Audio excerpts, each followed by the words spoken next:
제29장 파괴와 구원. 최초의 종교적 에도가.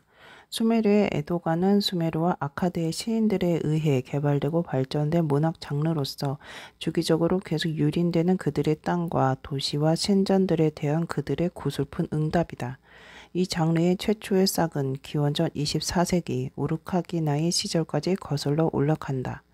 그의 기록관 인 한 명은 같은 수메르인 운마의 루갈자 게시에 의해 불타고 약탈당하고 더럽혀진 로가시의 사원들과 신전들이 놀랄 만큼 상세한 목록으로 새겨진 기록을 우리에게 남겼다.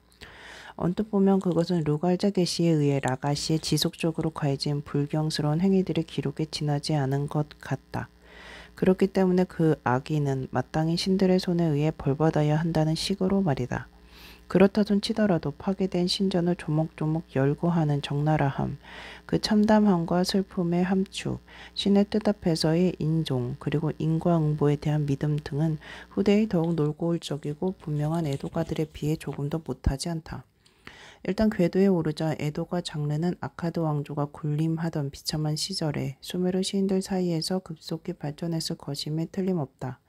당시는 강대한 사르곤 대왕과 그의 후계자들이 우르크, 우르, 라가시, 운마, 그리고 아다브 등의 도시들을 공격하여 정복하던 시대였다. 그러나 아카드인들의 세력과 영향력이 수메르를 휩쓴 무렵 쓰여진 에도가는 전해지지 않는다. 뒤이어 혼돈과 모법과 기근이 넘쳐나던 구티 시대도 사람들이 학살당하고 도시들은 파괴되었다. 때문에 당시에도 만가와 에도가는 시인들의 빼놓을 수 없는 문학 형식이었을 것이 분명하나 그때로부터 전해오는 에도가 역시 없다. 수메르와 아카드의 역사에서 에도가가 번성하지 않았거나 아예 존재하지 않았을 것이라고 확실히 추정되는 시기는 우르의 3왕조다. 우르크의 우투헤갈이 쿠티족에게 영광스러운 승리를 거두고 우르남무가 르네와 신들의 신화 그리고 신들과 지배자들의 기쁨에 찬 영광을 노래하기 바빴기 때문에 슬퍼하고 애도할 시간이 없었다. 그리고 그것은 우르남무의 아들 슐기를 위해 지은 찬미가를 보면 명백해진다.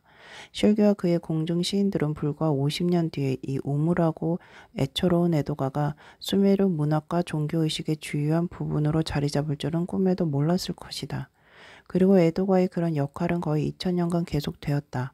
수인과 엘라민들에 의해 우리는 비극적인 파멸을 맞고 슐기의 손자인 불쌍한 지배자 이비시는 포로로 끌려갔다. 그 비극은 수메르의 시인들에게 참담한 느낌으로 다가왔고 특히 현명하고 박학하며 강한 슐기가 자부심을 가졌던 우르와 니프루의 학교에서 공부한 이들에게는 더욱 그러했다. 그 뒤를 잇는 암담한 시절에 그런 시인들 중 몇몇은 신전의 일을 돕고 의식을 준비하도록 명받았다. 그들은 그런 동안의 마음이 동하여 상당한 길이의 에도가들을 지었다. 이 작품들은 우르와 니프루를 위시하여 수메르에 덮친 쓰디쓴 운명을 구슬프게 노래하고 있다. 그러나 그것들의 끝부분에는 구원과 부활의 희망과 자신감을 드러낸다. 그 후 수세기 동안 에도가 장르는 시대와 장소에 따라 바뀌고 수정되어 점차 바빌로니아의 신전들에서 셀레우코스 왕조에까지 이용된 종교 예식의 정형으로 발전해 나갔다. 이 슬픈 문학 장르가 이웃한 땅들에 얼마나 영향을 끼쳤는지는 알 수 없다. 히타이트, 가나안 혹은 후로리인들의 기록들에서 에도가가 발견된 적은 현재까지 없다. 그러나 성서의 에레미야 에가가 메소포타미아 에도가들의 형식과 내용에 적지 않은 빚을 지고 있다는 것은 의심할 수 없는 사실이다. 또한 옛날에 파괴된 솔로몬의 신전 서쪽 벽에서 구슬픈 애가를 읊조리는 현대의 유태인들은 4000년 전 수메르와 우르의 파괴에 대한 에도가에서 수메르인들이 그들이 영토를 넓혔던 우르의 성벽을 따라 에도가는 퍼져나간다라는 행을 낭송하며 시작된 전통을 물려받고 있다. 앞장의 끝에서 언급된 새 기록들 중 마지막으로 소개된 니프루의 파괴에 대한 에도가는 첫 부분만 에도가이고 더 큰 부분인 나머지 부분은 이슈메 다간의 구원을 찬미하는 환희의 노래다. 그는 우르 제3왕조의 마지막 지배자인 이비신 이후로 약 50년이 흐른 뒤 그의 통치를 시작했다. 그 작품은 다음과 같은 12개의 절로 이루어져 있다. 첫째, 절은 구슬픈 후렴. 그것은 언제 다시 서려나로 조절되는 구절로 시작된다. 거기서 그것, 이런 니프루의 어떤 신전을 가리킨다. 그리고 니프르의 멸망과 황폐화에 대한 애도가가 뒤따른다. 그곳의 의식과 종교적 축제는 더 이상 경축되지 않는다. 그곳의 한가운데서 신들이 인류를 인도하고 훈계하고 그들의 결정을 공포했던 도시, 신들이 그들의 거주지를 세우고 그들의 신성한 음식을 함께 먹던 도시, 그 그림자로 검은 머리 사람들의 원기를 회복시켰던 도시, 그 도시 니프르는 황폐해졌고 거기에 사람들은 소떼처럼 흩어져 버렸다. 신들은 더 이상 그곳을 좋아하지 않으며 그곳의 활력과 북적거림도 고요 속에 묻혀버렸다. 시인은 맺힌다. 왜 니프르의 거대한 신전들은 사라져 버렸는가? 얼마나 더 검은 머리 사람들은 엎드려 양처럼 풀을 뜯어 먹으며 몸과 마음의 고통을 겪어야만 하는가? 왜 음악가와 시인들은 유랑하며 비탄에 잠겨 그들의 파괴된 도시와 버려진 가족들을 그리는 애도가로 세월을 보내야 하는가? 모든 이치는 사라졌고 혼돈에 빠졌다. 둘째 절에서 시인은 도시와 자신에게 떨어진 기막힌 불운에 한탄하며 비탄에 잠겨 있음을 묘사한다. 그곳의 관습과 종교적 의식은 더럽혀졌고 사람들은 쫓고 약탈당했으며 젊은 남녀는 학살되었고 신전은 새끼들을 잃어버린 암소처럼 참담하게 되었다. 시인은 계속한다. 달콤한 음악에 익숙하던 음유 시인들은 이제 유머의 자장가 같은 애도가를 부르고 있다. 왜냐하면 그 도시의 신인 엘릴이 그곳과 그곳의 신전 에크루를 떠나버렸기 때문이다. 한때 검은머리 사람들을 인도하던 그 최고의 신전을 말이다. 어떻게 그 도시가 그토록 파괴되고 황폐화될 수 있단 말인가. 셋째 절은 애처로운 질문으로 시작된다. 언제까지 신은 거기에 돌아오지 않고 이제 충분하다고 말하지 않을 것인가. 시인은 불만을 토로한다.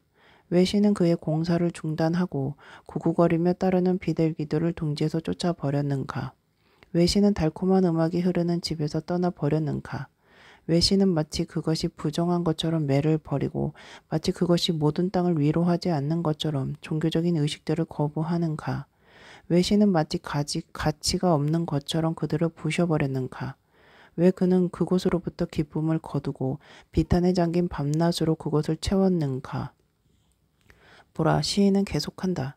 왜냐하면 신이 그 도시의 증오를 품었기 때문에. 왜냐하면 신이 사악한 바람처럼 그곳에 그의 손을 휘둘렀기 때문에. 그곳의 집들은 파괴됐고 그곳의 건축물들은 뿌리가 뽑혀 곡괭이로 갈기갈기 찢어졌으며 그곳의 여자들과 아이들은 죽어갔다. 그 도시는 폐허가 되었으며 음식과 음료수는 빼앗겼다. 신의 증오에 휩쓸린 신전 에크루의 참상과 비탄은 몇 곱절 더하다고 시인은 말한다. 그리고 그곳에서 달콤한 노래를 부르던 음유 시인들은 이제 그곳의 고통을 외치고 있다. 엘릴은 매를 버렸고 더 이상 건드리거나 관심조차 두지 않는다. 그러나 넷째 절에 오면 니프르의 구원과 재건을 위한 한 가닥 희망의 빛이 보인다. 그 절은 도시가 스스로 내뱉은 독백으로 이루어져 있다. 그곳의 참혹한 운명, 고통받는 영혼, 성난 가슴, 신전의 파괴, 그리고 전체 땅을 끊임없이 애도하는 시인들의 노력의 결과로 마침내 모든 검은 머리 사람들의 아버지인 엘릴은 그 도시를 불쌍히 여겨 재건을 명한다. 니프르의 구원을 향한 희망은 다섯째 절에서 더욱 커진다. 그 절은 전체가 시인이 도시에게 하는 연설로 채워져 있다. 처음에 그는 엘릴이 그 도시의 눈물과 탄원을 받아들였다는 소식을 희열에 차 발표하고 엘릴에게 도움과 지지를 구하는 기도를 계속하도록 도시에 호소한다. 엘릴이 그 도시에 자비와 친절을 베풀고 분노를 격려로 바꾸며 도시의 머리를 세우도록 하고 그곳을 향한 모든 적대적인 행위를 거둘 것이라는 행복한 약속으로 이 절은 끝난다. 여섯째 절에서 시인의 도시를 향한 연설은 계속된다. 여기에서 구원은 마침내 더 이상의 미래가 아니라 현실이 된다. 신은 그 도시를 불쌍히 여겨 말했다. 그곳으로 충분하다. 그리고는 도시의 기쁨의 영혼을 가져왔다. 그는 그 도시의 수호신이자 자신의 아들인 강력한 신 니누르타를 만들었다. 그리고 무엇보다도 신은 모든 것을 적절히 복구하고 적들이 탄압했던 그곳의 풍습과 종교의식 그리고 사라졌던 매를 다시 세우도록 그의 사랑하는 목자 이슘의 다간에게 명했다. 일곱째 절에서 시인은 니프르를 평안케 할 기쁨의 파도가 몰려오고 있음을 이야기한다. 엘릴은 그 도시를 불쌍히 여겼다. 그는 도시로부터 한탄을 떠나게 하고 대신 행복의 영혼을 불러왔다. 그는 도시의 재건을 명했다. 뿐만 아니라 위대한 어머니 닐릴은 그녀의 집을 다시 짓도록 남편 엘릴에게 청했다. 두 신들의 의논 끝에 엘릴이 그녀의 파괴된 집을 품위 있게 다시 세울 수 있게 되었다. 이제 그 집에는 눈물이 물러나고 기쁨이 들어갔다.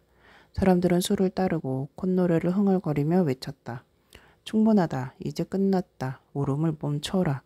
시인은 계속하기를 엘릴은 또한 가시와 신전을 축복했다.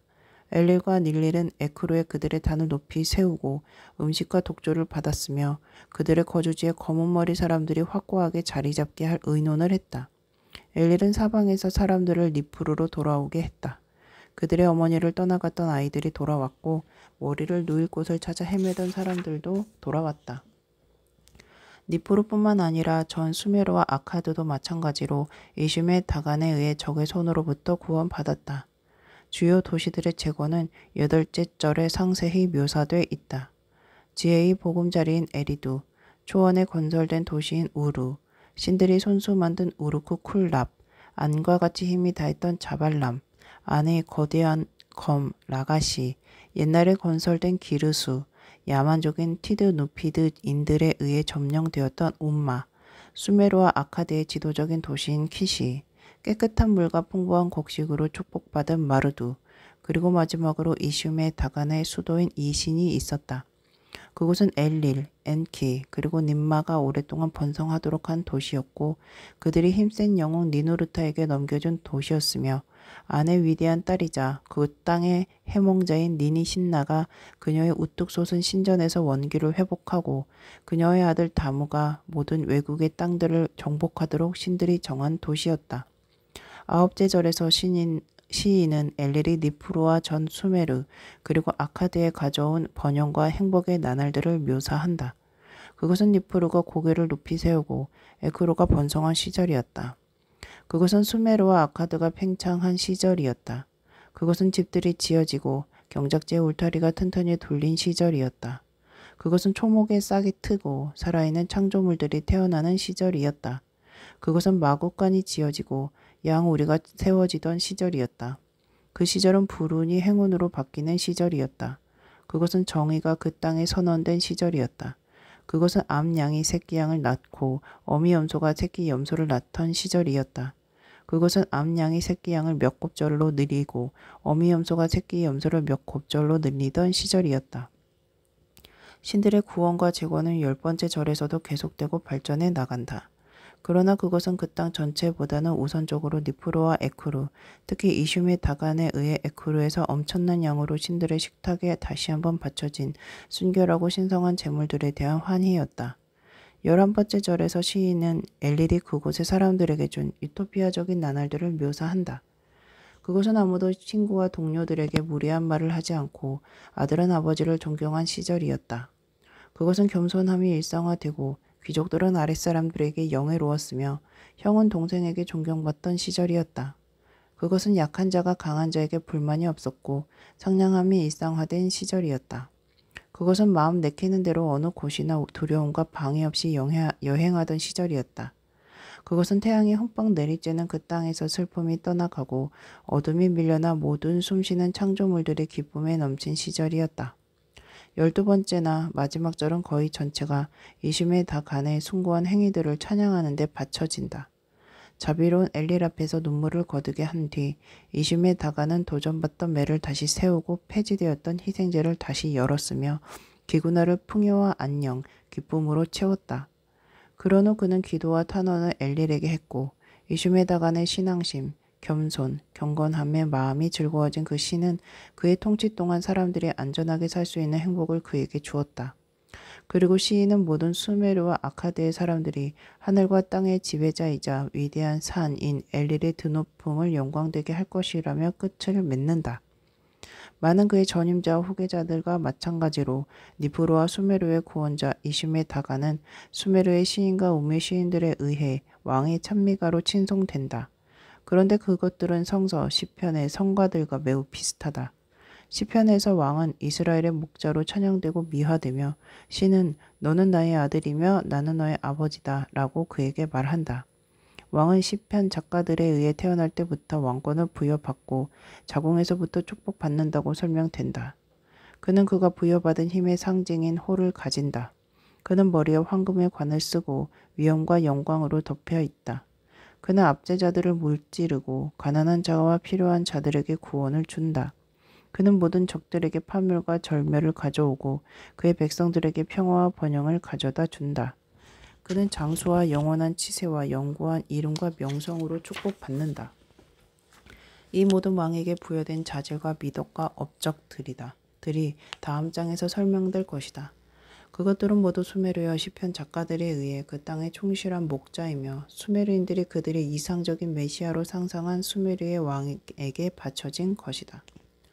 제30장 이상적인 왕 최초의 메시아 우르의 우르남무로부터 바빌론의 함무라이와 그의 후계자들에 이르기까지 수메르 시인들은 엄청난 상상력과 과장으로 그 땅의 지배자를 미화시키는 다양한 왕의 찬미가를 만들었다. 그들의 왕이 진짜 댐댐이야 믿을만한 역사적 업적들을 말하는 대신에 사람들이 상상하고 갈망하던 이상적인 지배자 수메르의 메시아를 묘사한다. 이 장에서 나는 중요한 관련 자료들을 토대로 지배자의 자격, 힘의 의무, 그리고 행위와 통치들에 관해 논해보겠다. 이상적인 왕의 탄생부터 살펴보자면 수메르 시인들은 그의 탄생을 인성과 신성이라는 두 가지 측면에서 보았다는 점이 흥미롭다. 그리고 왕의 진짜 부모가 언급되는 예가 거의 없는 것으로 보아 그들은 전자보다는 후자를 더 중요시했다고 미루어 짐작할 수 있다. 왕의 신성과 관련된 진술이 찬미가 속에서 종종 모순됨에도 불구하고 그들은 지배자의 아버지를 언급하지 않는 일이 거의 없다. 우르 제3왕조에 속한 왕들의 경우 아버지는 루갈 반다이고 어머니는 여신 린순이다. 그 후의 왕들의 경우에는 보통 아버지는 엘릴이고 어머니는 그의 아내 닐릴이라고 일컬어졌다. 그러나 함무라이는 그의 아버지가 마르두크라고 자랑했다. 왕의 찬미가에서 양식화된 상상력이 풍부한 상징 체계의 이용은 우선적으로 동물계에서 빌려왔고 식물계는 거의 상관되지 않았다.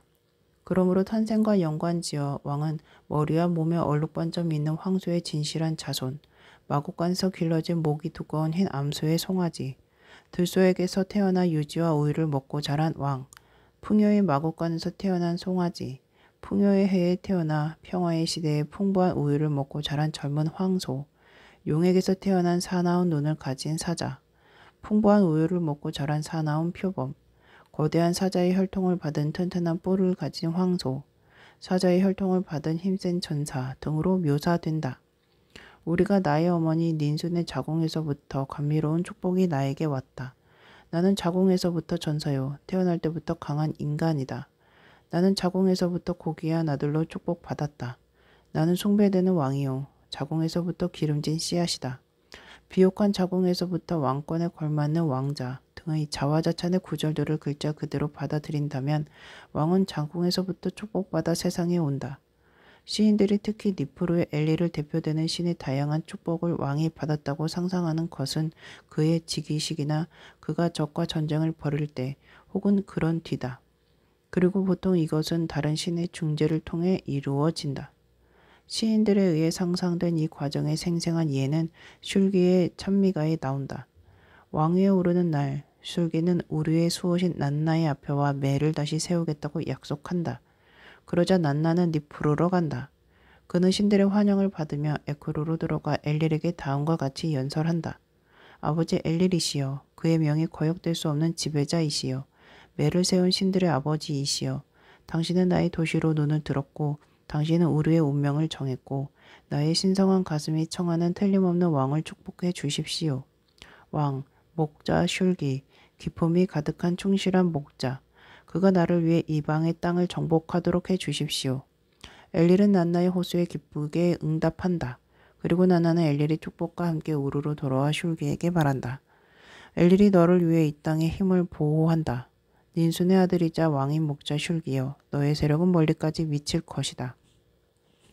이 찬미가의 작가에 따르면 난나는 슐기를 위한 축복을 받기 위해 에크로로 혼자 갔고 그동안 왕은 우르에 머물렀다. 그러나 엘릴에게서 직접 축복받게 하기 위해 중재하는 신이 왕을 데리고 갔다고 묘사하는 찬미가들도 있다. 이숨의 다간에 관한 찬미가에서 그를 지지하는 여신 바우는 그 왕을 에크루로 데려가고 거기에서 엘릴은 다음과 같이 통치를 위해 필수적인 모든 것을 간결하게 선언한다. 모든 매를 모은 왕자, 영원한 왕관, 백성들에게 확실한 지배력을 행사하기 위한 홀, 강의 범람, 자궁과 흙의 비옥함, 세상에 널리 알려지고 영광스러운 이름, 가깝고 먼 땅들로부터의 곡물, 에크루로 계속 보낼 니프루의 선물들, 왕을 향한 신의 축복을 더욱 구체적이고 현실감 있게 표현한 작품은 여신 이난나와 그녀의 남편 우루 니누르타에 대한 찬미가다. 이 작품은 왕권의 매가 다시 세워지고 검은 머리 사람들이 제대로 통치되고 있는지 알아보려고 마음먹은 이난나가 모든 사람들을 위한 목자로 우루 니누르타를 선택하는 것부터 시작된다. 강력한 여신임에도 불구하고 그녀는 무엇보다 우선 니프루의 에크루에 거주하는 안과 엘릴의 축복이 그를 위해 필요하다고 생각한다. 이에 따라 그녀는 왕을 에크루로 데려가 두신에게 축복을 호소한다. 그러자 먼저 직접 왕을 향한 연설이 있는 뒤 엘릴은 그의 축복을 내린다. 니프루 신들의 화합이 이 축복에 아멘을 한 뒤 이난나는 니누르타에게 모든 매를 넘겨준다. 그리고 둘은 그들의 처소로 돌아오고 여신은 엘릴의 축복을 받은 왕을 찬미한다. 그러나 왕이 항상 신의 중재를 필요로 하는 것은 아니다. 그는 여러 신들의 축복을 받기 위해 혼자서 여행할 수도 있었다. 예를 들자면 어느 찬미가에서 솔기는 배를 타고 우르크로 가서 신성한 결혼의 의식에 이어 이난나로부터 모든 면에서 진실로 적합한 왕이라는 축복과 칭찬을 듣는다. 우르크로부터 그는 다른 두 도시를 더 방문해 그곳의 수호신들로부터 축복을 받는다. 마지막으로 그는 그의 도시인 우르에 도착해 난나에게 제물을 바치며 난나는 그를 더욱 축복하고 격찬한다. 왕의 탄생과 즉위 사이에는 어린 시절과 청소년기가 있다. 현대의 역사가들은 왕의 성장과 교육에 대한 정보를 찾기에 열심이다. 현재 어린 왕자의 교육에 관련된 내용을 담고 있는 찬미가는 오직 한 편뿐이고 그나마 아주 짧은 구절이다. 그러나 그것이 피상적이고 부분적인 진실만을 담고 있다고 치더라도 그것의 내용은 문학적으로 비길 수 없는 가치를 지닌다. 그 찬미가에서 왕 슐기는 다음과 같이 그의 교육을 말한다. 내가 어릴 때 에도바 학교가 있었다. 거기에 수메르와 아카드의 점토판 위에 나는 필경술을 배웠다. 어떤 젊은이도 나만큼 점토판 위에 잘 쓸 수 없었다. 나는 필경술에 있는 학문의 장소들에서 가르침을 받았다. 나는 뺄셈, 덧셈, 산수, 계산을 끝까지 배웠다. 니디바, 니다바, 공정한 나니부 가리.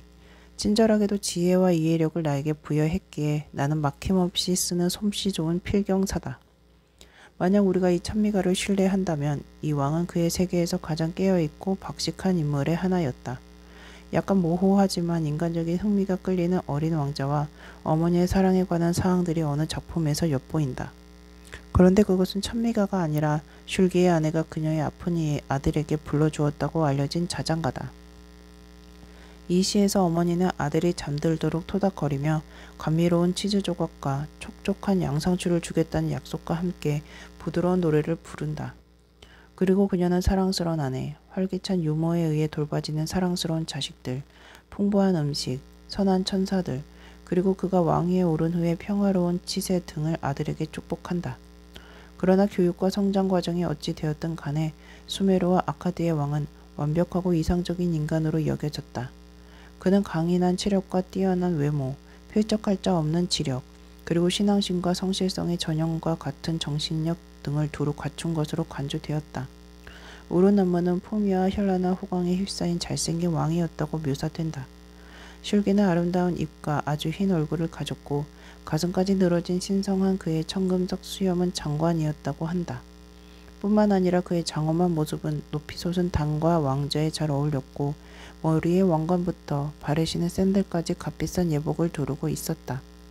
리피트 이슈타르도 청금석 수염과 흰 얼굴에 빛을 던지는 아름다운 입과 품위가 넘치는 풍채, 연설의 광채를 더하는 입술과 흰 손가락 등을 가진 바라보기가 황홀한 씩씩한 남자였다. 우루 니누르타는 하얀 팔다리를 가진 아름답고 힘센 남자였다.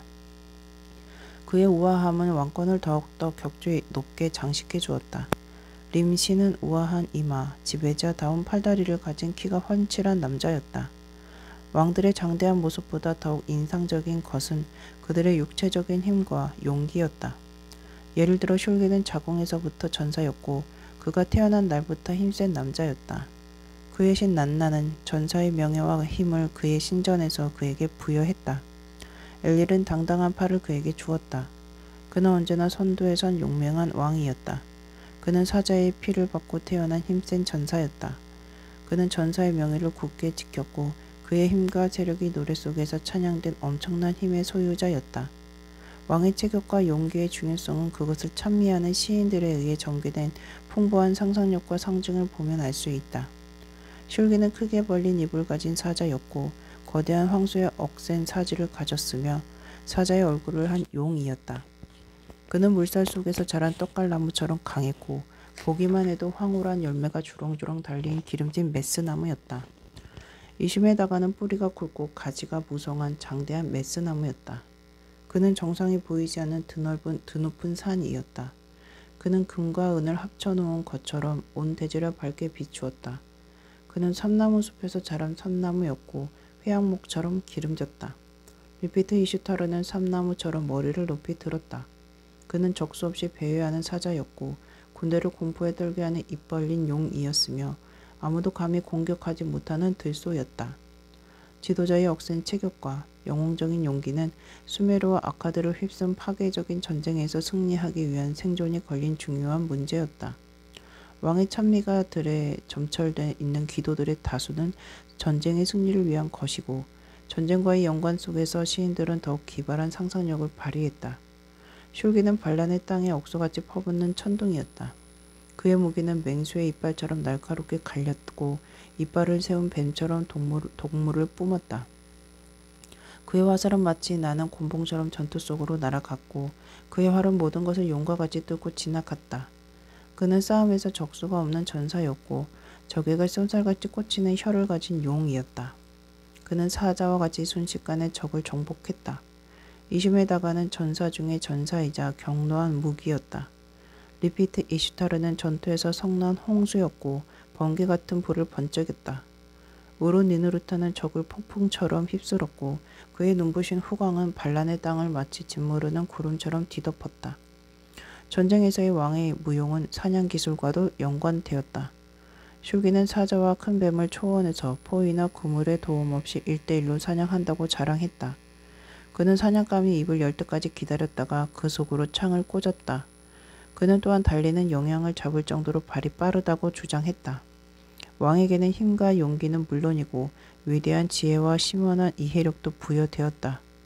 사실상 참외가드 속에서 칭송되는 모든 왕들은 지혜의 신 엔키에게서 지혜를 전수받고 문자의 여신 니다바에게서 학문을 물려받았다고 이야기되었다.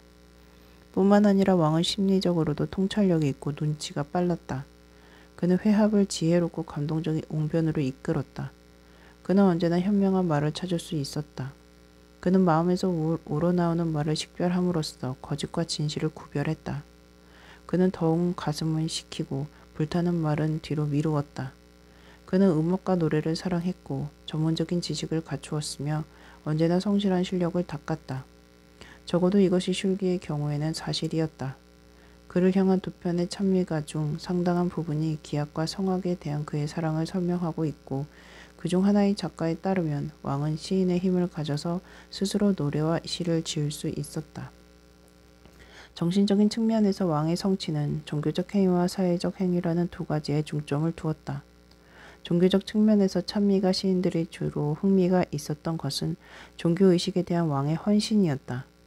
왕은 어떻게 신들에게 봉사하는지 알았고 신전의 의식과 제례들이 제대로 행해지는지 지켜봐야만 했다. 매일 그리고 다양한 매월의 축일 그리고 신년에 거행되는 인한나와 왕의 신성한 결혼에는 신에게 헌주를 해야 했다. 슐기는 또한 스스로 신탁을 받을 수 있고 정화의식을 완벽하게 거행할 수 있을 뿐더러 징조에 따라 고위 사제직을 임명할 수 있다고 주장했다. 더욱이 그는 전쟁에 나가기 전에 흰 양의 꼬리를 살펴서 신들의 뜻을 읽었다. 전체적으로 그 찬미가들에서는 왕이 수메르와 아카드의 종교적 중심지에서 거행된 모든 종교의식들을 대단히 좋아했음을 보여준다. 그것들 중에서도 최고는 니프루의 에크루였다. 사실상 모든 왕들이 이 엘린의 신전에 선물과 제물을 바치고 희생제를 올렸다. 사회적 측면에서 모든 왕들은 인정받고 인도주의적이며 정의, 공정, 법, 그리고 가족의 윤리에 의해 헌신한다고 주장했다. 수메르와 아카드의 왕들을 비롯한 동양의 군주들은 현대 역사가들에 의해 잔인하고 억압적이며 냉혹한 전제적인 폭군으로 예를 들어 거론되는 일이 흔하다. 그러나 수메르 시인들의 눈에 비친 그들의 지배자들은 전혀 달랐다. 전쟁을 이끌고 신전을 짓고 종교의식을 거행하고 수로와 도로를 건설하고 법전을 공포하는 왕의 모든 행동은 숭고한 목표를 위해서였다. 그것은 바로 사람들을 행복하고 번영시키고 안전하게 하기 위함이었다. 찬미가에서 이 주제는 계속 반복되는 모티브다. 왕은 곡물 창고를 채우는 농부이고 마구간과 양 우리를 풍요롭게 하는 목자이자 그 땅에 높이 둘리쳐진 보호막이었다. 사람들은 그를 아버지로 우러러 보았고 그의 그늘 아래 안전하게 살았다. 종종 반복되는 짧은 시 구절을 인용해보자. 그는 사람들의 몸을 감미롭게 만든다. 그러나 이것이 그의 유일한 목적은 아니었다. 지배자의 용기 있고 현명하고 신앙심 깊고 인자한 행동의 저변에는 또 하나의 중요한 충동이 있었다. 그것은 명예와 명성을 향한 야망과 강박관념이었다. 찬미가를 통하여 왕이 영광되게 하고 그 업적을 찬양하는 데 전력을 쏟은 시인은 왕의 위대한 행위와 필적할 수 없는 업적의 결과로 그의 감미롭고 고결한 이름이 먼 훗날까지 모든 땅에서 영광 속에 찬양될 것이라는 말을 반복하는 데 지치지 않는다. 위에서 살펴본 바에 의하면 속력은 이상적인 왕에게 필수적이었다. 그리고 마라톤 우승자인 왕을 찬양하는 찬미가 한 편이 지금까지 전해지고 있다는 것은 재미로운 사실이다. 왕이 길과 여행에 대한 그의 관심과 사랑을 자랑하는 이 보기 드문 작품에서 그 왕은 역사에 기록될 최초의 모태를 지었다. 모든 장에서 그것에 관해 상세히 살펴보자. 제31장 우르의 슐기, 최초의 마라톤 우승자. 수메르와 아카드의 유명한 왕들 가운데는 슐기가 있다.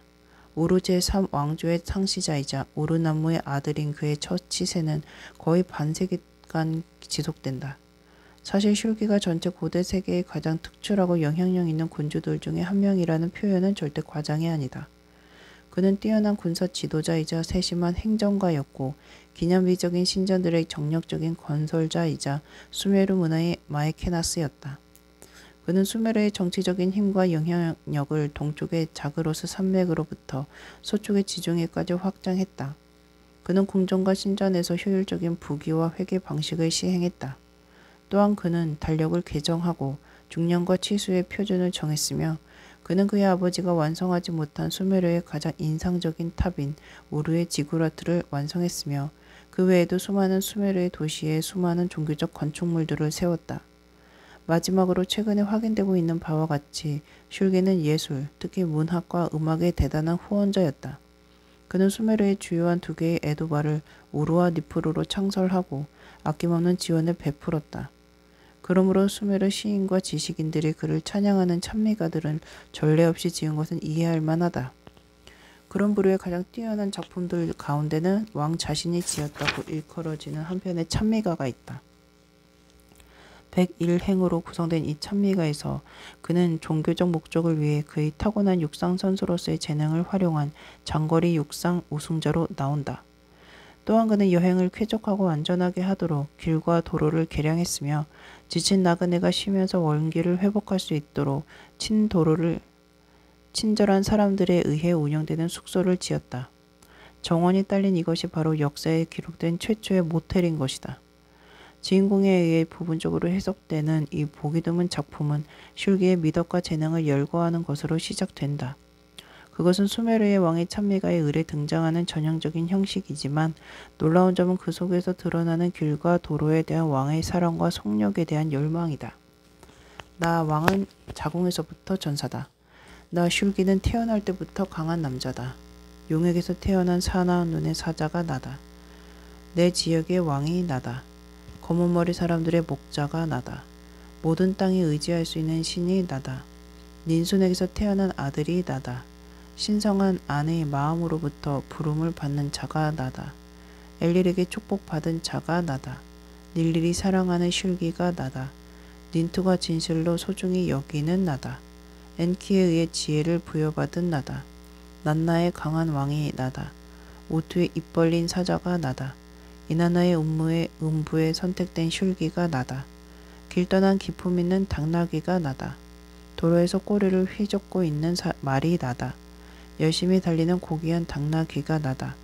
니다바의 현명한 필경사가 나다. 나의 영웅심과 같이, 나의 힘과 같이 나는 지혜를 이루었다. 나는 진실한 약속을 경쟁한다. 나는 정의를 사랑한다. 나는 악을 결코 사랑하지 않는다. 나는 사악한 말을 증오한다. 나 슐기는 최고의 강한 왕이다. 다음으로 슐기는 여행에 대한 그의 유별난 관심을 말한다. 그는 그 땅의 길과 도로가 언제나 좋은 상태를 유지하도록 했고 지친 나그네들을 위해 도로를 따라 숙소를 지었다고 주장한다. 나는 사자들을 거느린 강한 남자이기 때문에 나는 좁은 길을 넓히고 도로를 똑바로 만들었다. 나는 여행을 안전하게 만들고 거기에 큰 집을 지었다. 도로를 따라 정원들을 만들고 거기에 숙소들을 세웠고 거기에 친절한 사람들을 살게 했다. 그래서 아래서 오는 자나 위에서 오는 자나 낮의 서늘함 속에서 원기를 회복할 것이고 밤의 길을 여행하는 나그네는 잘 지어진 도시와 마찬가지로 거기에서 안식을 취할 것이다. 이제 그는 육상 우승자로서 그의 이름과 명예를 세우려 한다. 그는 니프루에서 우루까지 15곱절 시간 약 100마일의 거리를 마치 1곱절 시간인 것처럼 도달했다. 나의 이름은 먼 훗날까지 쩔치고 사람들의 입에서 떠나지 않을 것이다. 나에 대한 찬양은 그 땅에 널리 퍼질 것이다. 나는 모든 땅에서 칭송될 것이다. 나 달리는 자는 기운을 떨쳐 길을 떠났다. 니프루에서 우루까지 나는 마치 그것이 7절 시간인 것처럼 가로지르기로 결심했다. 피로를 모르는 사자와 같이 나는 일어섰고 나의 사자들에게 줄을 메었다. 뱀을 피해 날아가는 비둘기처럼 나의 팔을 힘차게 저었고 산을 향해 눈을 치켰던 안주새처럼 무릎을 활짝 벌렸다. 군중의 갈채 속에 우르에 도착한 그는 저 유명한 신의 신전인 에키슈 누갈에서 음악과 노래를 곁들인 엄청난 희생제를 올린다. 내가 그 땅에 건설한 도시들 내 뒤에 떼지어 몰려들었다. 양떼만큼이나 수많은 나의 검은머리 사람들이 나를 경이롭게 여겼다. 서둘러 쉴 곳으로 가는 사냥 새끼처럼 우투가 광대한 빛을 인간의 거주지에 비출 때 나는 에키슈 누갈에 들어섰다. 거대한 마구간이 있는 신의 집. 거기에서 황소들을 잡고 양들을 번식시키고 거기에서 북과 탬버린이 울려 퍼지게 하고 거기에서 감미로운 틱이 음악이 흐르게 했다. 그의 궁전에서 휴식과 목욕과 식사를 한 뒤 그는 우박을 뿌리는 거친 날씨에도 불구하고 니프루로 돌아왔다. 그것은 우루와 니프루에서 같은 날 에셰시 축제를 열기 위함이었다. 모든 것을 번식시키는 자인 나, 슐기는 거기에서 빵을 가져왔다. 마치 사자와 같이 나의 왕자에서 두려움을 일으켰다. 니네갈의 드높은 궁전에서 나는 나의 무릎을 씻고 신성한 물에 목욕했다. 무릎을 구부리고 빵을 먹고 올빼미나 매처럼 나는 일어서 니프루를 향하여 승리에 차 돌아왔다. 그날은 바람이 울부짖고 우박이 소용돌이 쳤다. 북풍과 남풍이 거칠게 우르릉거렸고 하늘의 번개는 일곱 바람들을 삼켜버렸다. 귀가 멍멍해지는 바람은 대지를 떨게 했고 에슈타르의 천둥은 하늘을 덮었다. 위의 비는 아래의 물을 만났고 작은 돌들, 큰 돌들은 나의 등을 때렸다. 나, 왕은 위협당하지 않고 겁먹지 않았다. 마치 젊은 사자처럼 나는 벌떡 일어났고 마치 초원의 당나귀처럼 나는 앞을 향해 전진했다. 행복으로 가득 찬 나의 가슴을 안고 나는 길을 달렸다. 집으로 달려가는 우투, 나는 15곱절 시간의 여행을 가로질렀다. 나의 종자는 나를 바라보았다. 한날에 나는 우루와 니프루에서 에셰시 축제를 열었다. 니프루에서 그는 태양신 우투 그리고 그의 신성한 짝인 풍요의 여신 이난나와 함께 연회를 열었다. 나의 형제이자 친구인 씩씩한 우투와 함께 나는 아내에 의해 세워진 궁전에서 맥주를 마셨고 음유 시인들은 나를 위해 7틱이 창미가 들을 노래했다. 나의 짝 여왕 하늘과 땅의 풍요인 처녀 이난나는 연회에서 내 곁에 앉았고 나는 스스로를 칭송한다. 내가 어디를 바라보든 당신은 나와 함께 거기로 갈 것이며 나의 마음이 어디로 움직이든 당신은 거기에서 환영해 줄 것이요. 니프로에서 신아는 왕의 기강을 그에게 수여했고 이리하여 그는 우주의 내 구역의 힘과 영광이 뻗치는 강한 왕이 되었다. 아는 나의 머리에 왕관을 씌웠고 나에게 청금석 에크루에서 호를 주었다. 흰단 위에 하늘이 높이 튼튼히 세워진 왕자, 거기에 나의 왕권을 올렸다.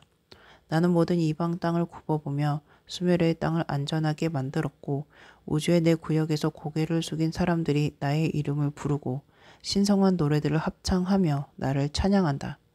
그는 고귀한 왕권을 가진 소중한 이고 에키슈 누갈로부터 신에 의해 부여된 영웅다운 밤 그리고 훌륭한 삶, 고귀한 힘이 니남 미르에 의해 부여된 슐기, 모든 이방 땅의 파괴자. 그는 슈메르의 땅을 안전하게 만들고 그는 우주의 매에 따라 적수가 없고 아내의 진실한 아들이 소중히 여기는 슐기. 오 니다바여 찬양하라. 천미가, 에도가, 신화, 서사시 등 수메르 문학작품의 대다수는 시적인 형식으로 씌어졌다. 그러나 그들은 운과 운율에 대해 알지 못했다. 그들의 주요한 문학적 표현법은 반복, 대구, 형용, 직유 등이었다. 바로 그것이 다음 장에서 분석되고 해설된다.